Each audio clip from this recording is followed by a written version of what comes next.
Assalamualaikum warahmatullahi wabarakatuh dan selamat sejahtera. Kami dari kumpulan Papa Roja dan kumpulan kami terdiri daripada saya sendiri, Amirah Nur Ain binti Muhammad Said, Naila Syafiqah binti Samsudin, Naila Syahidah binti Samsudin dan Suri Nur Adriana binti Abdul Razak. Assalamualaikum, saya Naila Syahidah binti Suri. Tajuk poster kami adalah pencapaian kemakmuran negara bangsa. Matlamat utama sesebuah negara adalah pembinaan negara bangsa yang boleh dianggap sebagai kemuncak kejayaan bagi sesebuah negara dalam mentadbir pelbagai usaha-usaha insentif yang telah dilaksanakan untuk mencapai matlamat selepas peristiwa 13 Mei 1969.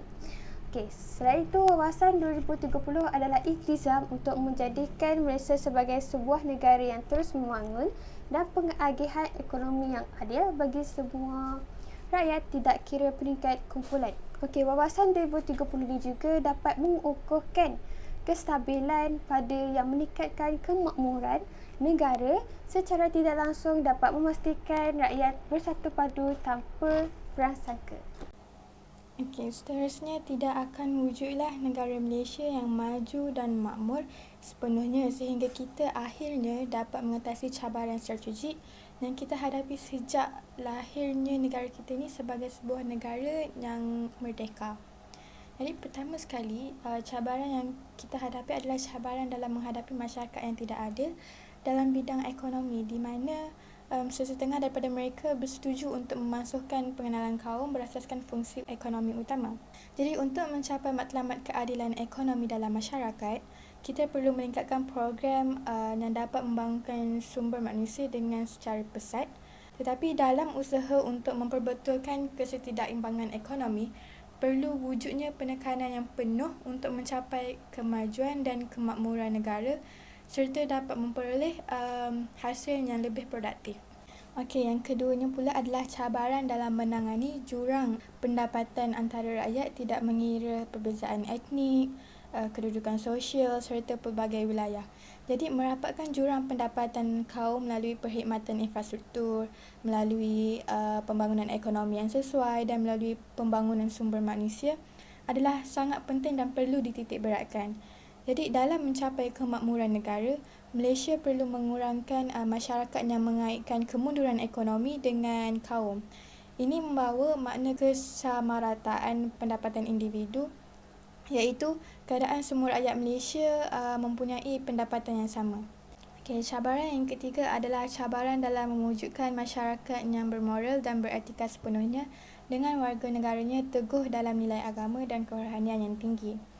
Kebanyakan rakyat Malaysia sekarang ni masih tidak mempunyai jiwa yang kuat dan berkeyakinan pada keupayaan diri mereka sendiri.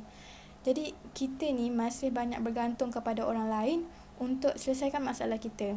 Sekiranya kita lihat pada tahun 2020, kita masih tidak dapat melihat masyarakat Malaysia sebagai masyarakat yang bermoral dan beretika kerana sekiranya kita lihat di televisyen ada sahaja laporan berita di TV ataupun dada akhbar dan serta media sosial tentang kegiatan yang tidak bermoral dan beretika. Sehingga sekarang kita masih gagal melihat kadar toleransi yang tinggi antara masyarakat Malaysia. Sifat pentingkan diri, sifat pentingkan bangsa sendiri masih bermaharajalela dalam kebanyakan masyarakat Malaysia. Assalamualaikum warahmatullahi wabarakatuh. Saya Naila Syafiqah binti Samsudin. Saya akan sambung perbincangan daripada rakan saya. Hari ini saya akan bentangkan tentang langkah-langkah untuk mencapai kemakmuran negara bangsa.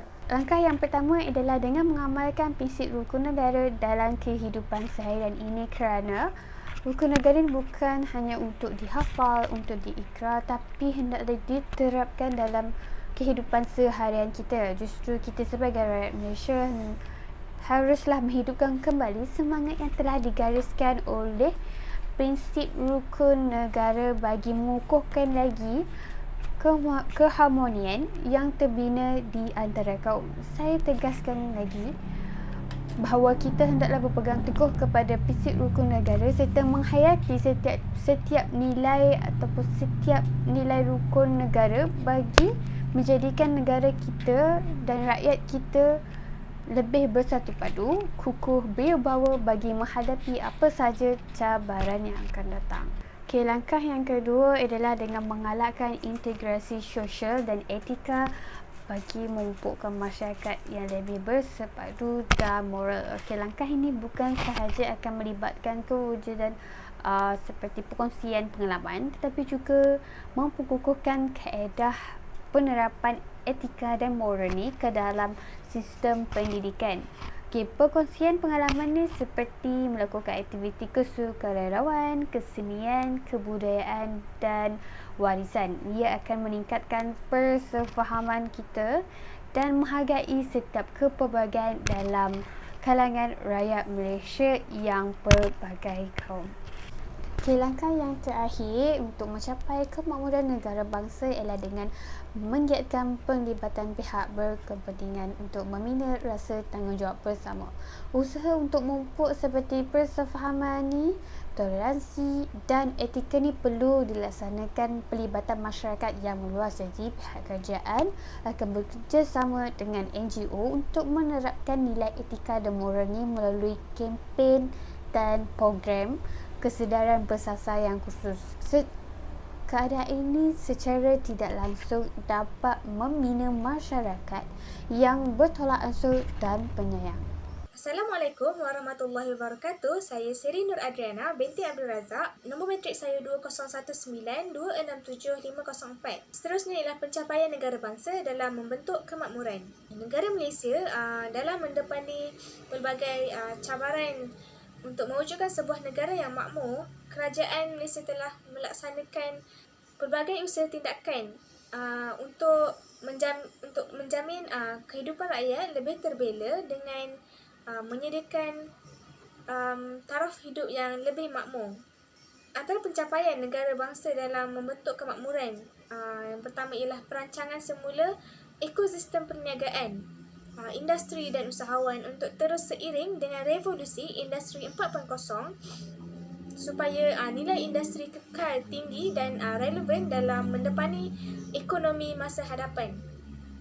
Seterusnya, kesejahteraan sosial masyarakat diperkukuh dengan merealisasikan dasar dan program yang membantu membangunkan semula keupayaan golongan yang terpinggir kerana kemiskinan. Seterusnya, pusat ekonomi yang menyeluruh dibangunkan untuk memastikan peningkatan ekonomi yang lebih luas dan ruang jurang ekonomi antara wilayah dapat dikurangkan.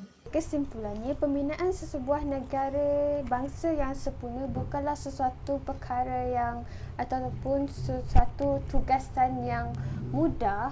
Apatah lagi sesebuah negara seperti Malaysia. Kita ketahui negara Malaysia mempunyai pelbagai kaum, so terdapat pelbagai cabaran yang akan Malaysia hadapi.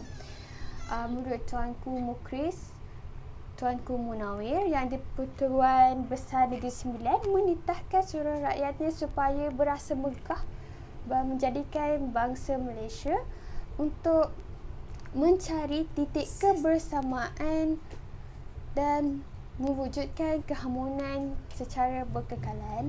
Oleh itu, amat penting oleh kita sebagai rakyat Malaysia untuk menghormati antara satu sama lain untuk mewujudkan sebuah negara bangsa yang damai. Sekian, terima kasih.